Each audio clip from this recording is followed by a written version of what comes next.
Hello student, welcome to our YouTube channel अपना class भाई विपुल दुबे। देखिए स्टूडेंट, हम क्लास 9th की मैथमेटिक्स बुक का आपका 7th नंबर चैप्टर है ट्रायंगल डिस्कस कर रहे हैं। ठीक है, और एक्सरसाइज 7.2 में हमने पहला क्वेश्चन प्रीवियस वीडियो में डिस्कस किया हुआ है, आप प्रीवियस वीडियो जाके देख सकते हैं। ठीक है, अब आइए हम सेकेंड क्वेश्चन देखते हैं क्या कह रहा है कि त्रिभुज ABC में AD भुजा BC पर लंब समद्विभाजक। त्रिभुज ABC है, एक त्रिभुज है। त्रिभुज ABC में AD भुजा, AD जो भुजा है BC पर क्या है, लंब समद्विभाजक है। मतलब लंब है, लंब का मतलब 90 डिग्री का एंगल बना रहा है, एंड समद्विभाजक, समद्विभाजक मतलब दो बराबर भागों में विभाजित कर रहा है।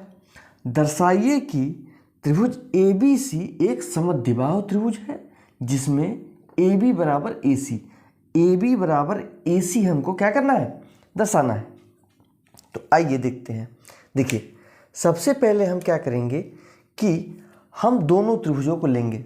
ये त्रिभुज ABD, त्रिभुज ABD एंड त्रिभुज ADC और त्रिभुज ADC। अब ADC में क्या होगा, चलिए देखिए। अब ये एंगल, जो एंगल है, ये दोनों, इन दोनों त्रिभुजों में ये एंगल तो बराबर होगा क्योंकि ये लंब है, लंब समद्विभाजक है, तो ये एंगल इस एंगल के बराबर होगा। तो ADB एंगल ADB बराबर होगा एंगल ADC के। तो ये क्या है, आपका एंगल है, एंगल निकल गया आपका। अब देखिए, अब AD जो भुजा है इस भी त्रिभुज का और इस त्रिभुज का, इन दोनों त्रिभुजों का AD भुजा कॉमन है, तो ये भी भुजा आपकी बराबर हो जाएगी। AD बराबर AD, क्योंकि भुजा ये क्या है, कॉमन है। ठीक है, एंगल साइड, अब हमको क्या मिल जाएगा, साइड या एंगल मिल जाएगा तो बराबर हो जाएगा। ठीक है, तो त्रिभुज दोनों क्या हो जाएंगे, समसम हो जाएंगे। ठीक है, तो देखिए इस त्रिभुज का BD भुजा और इस त्रिभुज का DC भुजा दोनों क्या हो जाएंगे, बराबर हो जाएंगे। तो BD भुजा बराबर DC भुजा क्या हो जाएगी, बराबर हो जाएगी। तो साइड एंगल साइड या एंगल साइड साइड से क्या होगा, त्रिभुज दोनों ये सर्वांगसम हो जाएंगे। ठीक है, तो कौन सा हो जाएगा, देखिए BDA,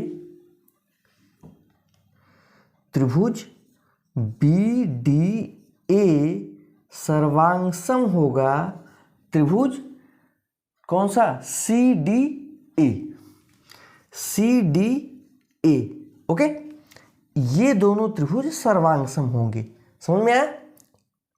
अब देखिए, अब जब सर्वांगसम होंगे तो इन तीनों, इस त्रिभुज की तीनों भुजाएं और इस त्रिभुज की तीनों भुजाएं बराबर होंगी। ये देखिए BD भुजा CD भुजा के बराबर है, BD भुजा CD भुजा के, D एंगल के बराबर है, साइड एंगल साइड बन रहा है इसमें।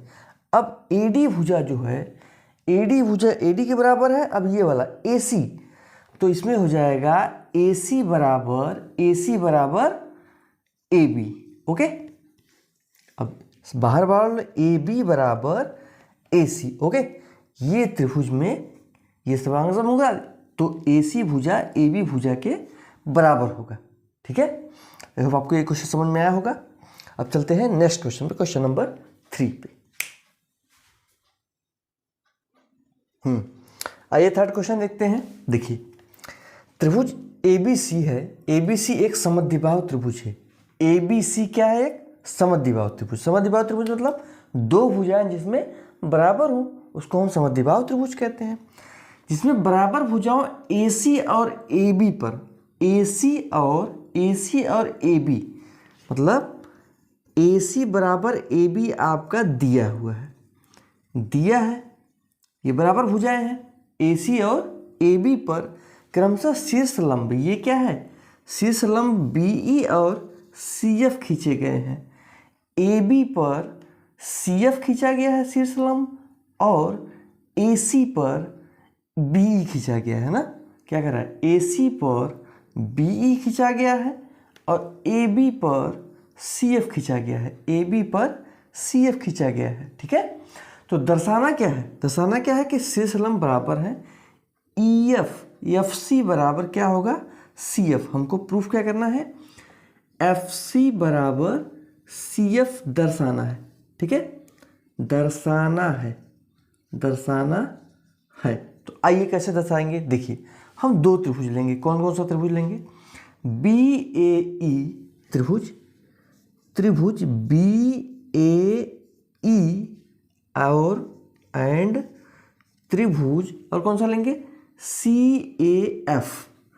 CAF जब हम ये वाला दोनों त्रिभुज लेंगे तो हमारा AC और AB दोनों आ जाएगा, क्योंकि हमें ये दोनों भुजाएं मिल जाएंगी जो दोनों बराबर हैं। और FC और EB दोनों मिल जाएगा, FC और BE, FC और BE ना, BE क्योंकि दोनों शीर्ष लंब बराबर है ना, BE। ठीक है, ठीक, आगे चलते हैं। अब दोनों त्रिभुजों में सबसे पहले हम क्या देखेंगे, देखिए ये लेंगे BF, BA या AB बराबर AC होगा, AB बराबर AC जो दिया हुआ है, दिया है, ये है आपका क्या साइड। दोनों त्रिभुजों में AB बराबर AC। ओके, ठीक है। अब साइड एंगल अब हम लेंगे, ये एंगल जो कि ए एंगल जो है ये कॉमन है दोनों त्रिभुजों में। त्रिभुज ABE मतलब BAE वाले त्रिभुज में, इसमें और इसमें, दोनों त्रिभुजों में एंगल A क्या है, कॉमन है। तो साइड एंगल अब हमको मिल जाएगा क्या, BAE कोण BAE बराबर होगा CAF के, कोण CAF के। ये क्या है, ये क्या है बेटा, ये क्या है आपका साइड एंगल है ये। ओके, ये साइड है, एंगल है। अब हमको एक भुजा मिल जाएगी या एक कोण मिल जाएगा, साइड एंगल एंगल या एंगल एंगल साइड, दोनों में से एक मिल जाएगा। तो हमें क्या हो जाएगा, त्रिभुज क्या हो गया, ये सर्वांगसम हो जाएंगे। साइड एंगल या एंगल मिल जाए या साइड मिल जाए, चलिए देखते हैं हमको क्या मिलता है। देखिए इस त्रिभुज में ABE में या BAE में, ये वाला त्रिभुज देखेंगे आप, E वाला BAE में ये त्रिभुज, ये क्या था, खींचे गए शीर्ष लंब है, शीर्ष लंब है, इसका मतलब ये भी 90 होगा और ये भी 90 होगा। तो AEB कोण AEB बराबर होगा, AEB बराबर होगा CFA के या AFC के, या कुछ भी कह लीजिए, AFC के, AFC के। मेन पर्पज है E को F के बराबर करना ना, E को F के बराबर। अब E वाला इस त्रिभुज का पार्ट है और F वाला इस त्रिभुज का पार्ट है। ठीक है, तो साइड एंगल एंगल या एंगल एंगल साइड से दोनों त्रिभुज, त्रिभुज कौन सा, BAE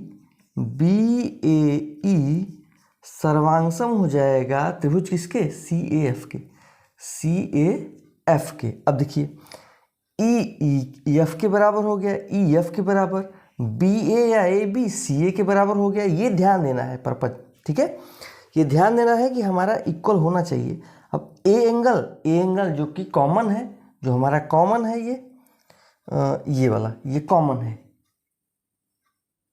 कॉमन आर्म या भुजा या कोण, कॉमन एंगल है, कॉमन एंगल। ओके, अब ये आपका F के बराबर है, A के बराबर है, B कोण CF के बराबर है। अब क्या हम कह सकते हैं, इसलिए कह सकते हैं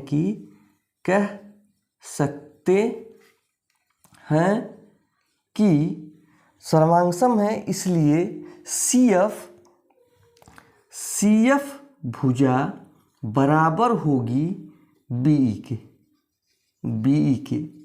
क्योंकि तीनों एंगल इसके बराबर होंगे और तीनों कोण बराबर होंगे। ओके, इन दोनों त्रिभुजों के, इसलिए ये भुजा इस भुजा के बराबर होगी। ठीक है, आई होप आपको ये क्वेश्चन समझ में आया होगा।